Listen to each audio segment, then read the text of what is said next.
Welcome back to Reviews with Elaine, because I have opinions. And today's opinions will be about Dread Nation by Justina Ireland. Okay, so when I wrote this, I had just finished the book, and the sequel was automatically already in my wish list. But at the same time, I'm really glad that I didn't have the book when I finished this one, the sequel, because I might have been tempted to pick it up immediately, and I think I do need a pause between these two. And it will be a long pause because I can't buy books for a while. But Dread Nation is another alternative history book. It's in a world where the Civil War did not actually end in a solid conclusion.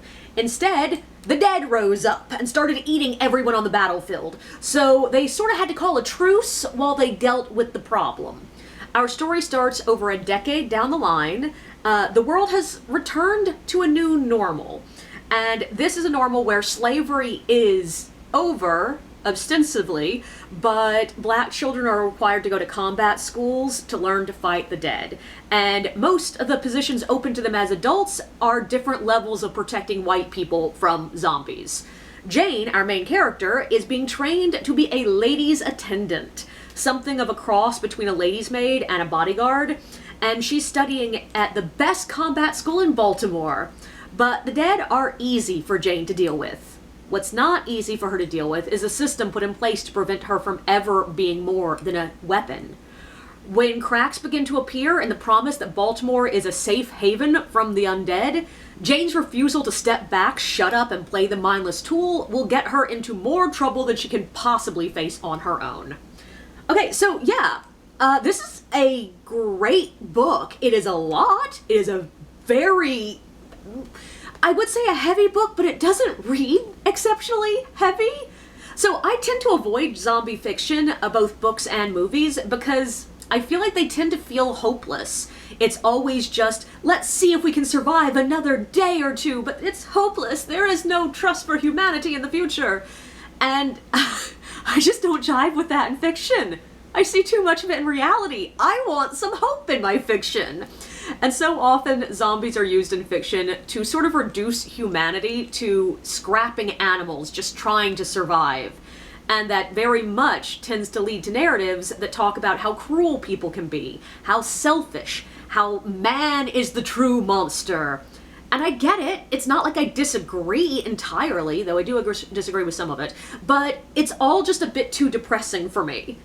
But when I picked this one up, the first thing I appreciated about it is the levity of the prose. Like, there is a lot of humor in here, a lot of playful tone. There's a lot of good people that you will care about. There's enough time with these good people when we are in a relatively normal-ish state for us to get to know them and actually care when bad things start coming down the line for them. We've got teenagers having normal teenage emotions. We have a bold heroine who, for most of the book, doesn't seem to know the meaning of the word hopeless. And I loved it. Now, I will admit, as the book goes on, we get a lot more of that desperate bleakness that I expect from a zombie book, but it's largely less about the risen dead and more about the racism. Because, yeah, as much as this book is about zombies, it's more about the dehumanization of black people. It's about the different ways slavery was kept alive after the Civil War, if not in name, at least in effects. It's about the limiting of what jobs black people are allowed to take, the use of poverty to hold people down, and the use of the slightest transgressions to damn a person to the exact same treatment they would have faced before the Civil War. And yeah, that does make for a heavy read. And that's why I appreciated the levity to make it a little bit of an easier pill to swallow. Like, these topics should be uncomfortable, but at the same time, you should want your readers to pick up and read more, and I think this book does a really great job of balancing that. And I will admit, something that hit really hard right now is the fact that a lot of this book is also about how some of the people, even the people who claim to be allies, to be there for equal rights, are perfectly willing to sacrifice those rights of others for their own safety as soon as a crisis appears. But one thing I really loved about this one is those characters who are willing to throw someone under the bus for their own protection, the protagonist sort of sees through them from the beginning. She never fully trusts them. Now, she is, surprised and betrayed by how far it goes sometimes, but from the very beginning, you can see that they're patronizing assholes. And Jane sees that they're patronizing assholes. And I really love the fact that the betrayers are the ones who clearly see certain people as lesser, partially because just I emotionally prefer it. It makes me feel a little bit less hopeless, but also it gets to a deeper theme here. That why people are willing to throw someone away for their own protection is because they see them as lesser. They see themselves as somehow more worthy of protection than that person over there. And yeah, that's a lot of what's going on in this book. Looking at how white Americans convinced themselves that black people were lesser than them, and how doing so led to horrifically oppressive systems. And we do get a full gamut of the reasoning people used in this book. We have the people arguing that black people were just built for a specific kind of work. We have the religious nutjobs desperately twisting scripture to make it about race. We have people who just refuse to truly see the person standing in front of them. We have scientists pretending they have proof of how we are different that stretches much further than skin deep. We have the glorification of the past that fucking sucked in the first place. We have the blaming of the oppressed people for all the ills in the world. We have the poor white folk who don't really care why they're supposed to hate black people. They just want someone below them on the ladder so they're not the lowest rung. And we have the people who really do see the absurdity of it. They see the cruelty and the illogicality of it. But no one wants to listen to them because they don't want to hear it. And the zombie apocalypse element not just accelerates all this, it also heightens it. From the perspective of a young woman trapped in the system, we can see that it's built on lies and the foundation is crumbling right below them. We can see how these survivalists, there is a specific group in the book called survivalists. It's a political platform. It's not just people who, build bunkers or anything, but they are desperately trying to make this all not their problem, but it is literally turning around and eating them. And there's just so many interesting things going on with all these themes, and they are all so thematically relevant to the modern world, which I really wish they weren't. But themes aside, I do want to talk about the actual, plot and characters and stuff. And we're gonna start with the characters. Jane is wonderful. She's bold and intelligent, proud, but not to the point that it's a character flaw. No, if anything, her major character flaw is her temper and her jealousy. And I even love the way jealousy is handled here, because I feel like it's one of those flaws that people just throw at every female protagonist, especially teenage female protagonist. They just sort of sprinkle it on the top, like I sprinkle paprika on everything, and it always bothers me because it feels like such a, oh yeah, teenage girls are so shallow. All they care about is the fact that that girl over there is prettier than them. And it's always why the teenage protagonist hates her nemesis there. She thinks her nemesis is more pretty than her. And this book, yeah, on the surface, that's what's going on. But it's very clear why Jane is jealous. It wasn't just all girls want to be pretty and are mad at girls who are prettier than them. No, Jane is deeply aware of the power of beauty. She is aware that it can be a weapon, that fitting society's ideals of beauty could make her life actively better. And yeah, there's a lot built into that of how if she was just a bit paler, her life would have looked very different. So yeah, there is a lot that is bringing attention to colorism within, America's beauty standards.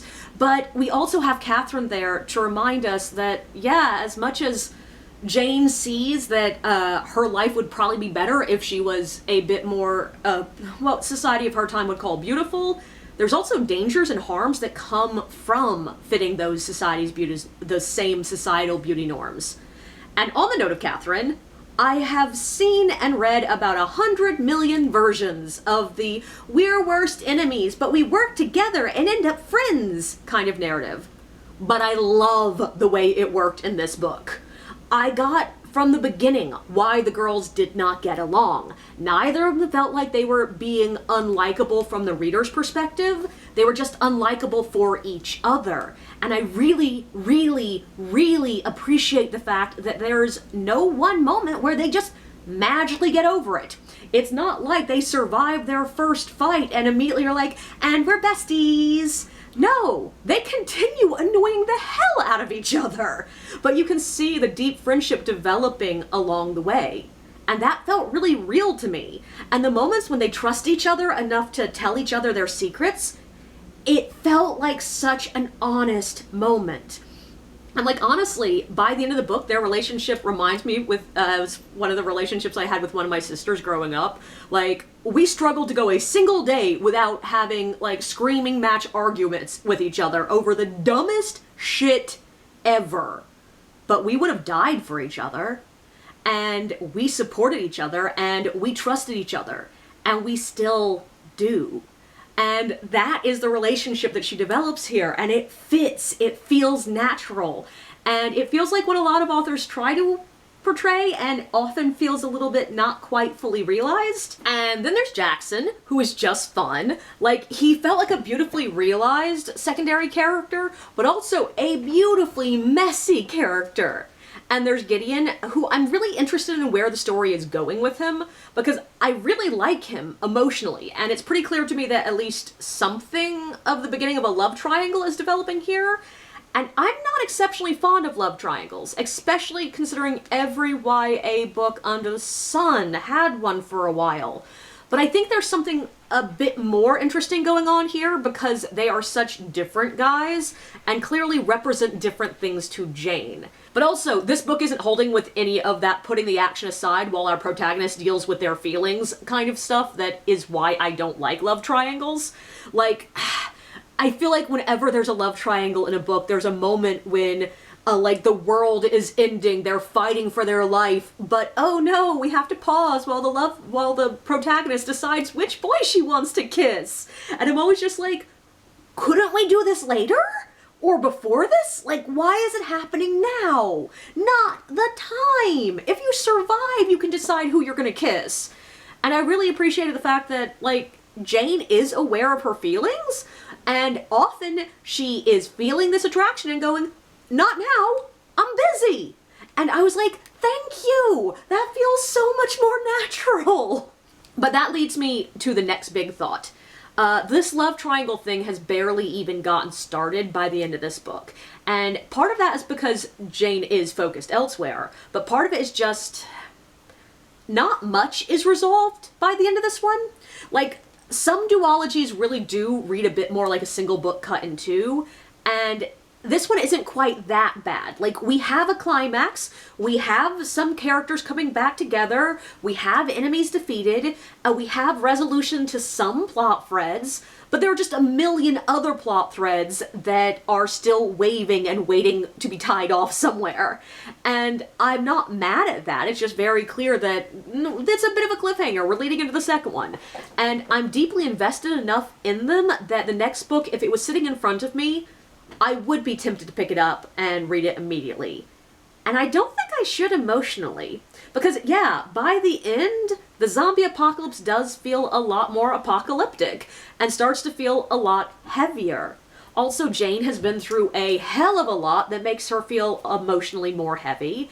I slowed down in reading just because it was a lot more of an emotional load by the end.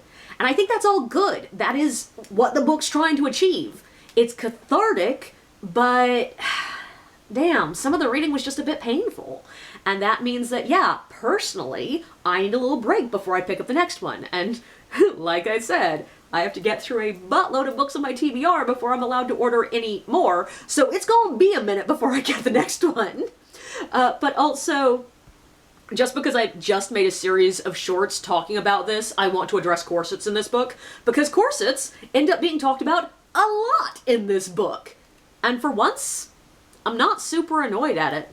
Like, yeah, corsets are shown to disturb the wearer's breathing while running full out, while in the middle of fighting zombies. And yeah, I would not want to run marathons and fight zombies in a corset. Also, the character who is wearing it and struggling to breathe a lot is full busted. And as I discussed in my series of shorts about corsets, if you are full busted and the corset is not perfectly made for you, it is going to obstruct your breathing more than if you are not. And also this is roughly 1880s, and I've worn corsets that are sort of the same shape as that era, and yeah, they were a little bit more obstructive of breathing than earlier and some later ones. I buy all that. Now, there's a point where Jane cuts the top laces of several corsets while the girl is still dressed, and I do have some questions about the logistics there, but sure, whatever. Other than that, I feel like this is the rare book that actually does understand how corsetry works. And, oh my god, there is a couple of big plot twists in this one. One I saw coming a mile away. Like, the moment the character was introduced, I was like, I know what's going on with him. And I was right, but none of that's in a bad way. It just felt like it was a fully supported plot twist kind of way. And I don't really think the book was really trying to hide it too much. Like, it is a twist, but it's a heavily foreshadowed twist. And there are a couple of things said in moments that Jane is distracted. And yeah, this is first person, we are in Jane's head, but I fully buy that she was distracted enough to hear it, but not actually pay attention to it and analyze it. So I totally accept that we ingest the information and she doesn't. But the other plot twist, holy hells, I did not see it coming. And again, it is fully supported. Like, I went back looking at previous things. I was like, yeah, this all makes sense. And it just, I wasn't expecting a twist in that particular quadrant, and so I didn't see it coming. And it recontextualizes a lot of the book, and it makes so much sense. But yeah, overall, I really did love this book. I am tempted to say it left me an emotional wreck, but that's not quite right. It sort of left me emotionally wrung out. So much so that I finished reading this book and writing the review almost a full week ago. And I just haven't recorded it since then. And part of it has been, it's Mardi Gras. I don't know what the hell's going on. What is life? Who cares? But also, I wasn't sure I was ready to talk about it yet. And this is just book one.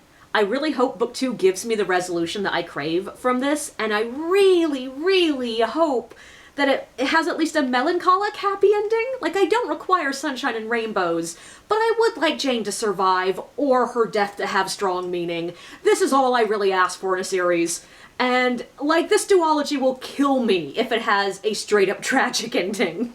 And partially because even though it was a zombie book, I feel like a sad ending would be too real. So yeah. I'm excited for the second one, but also excited that I have a little bit of a break before I pick it up.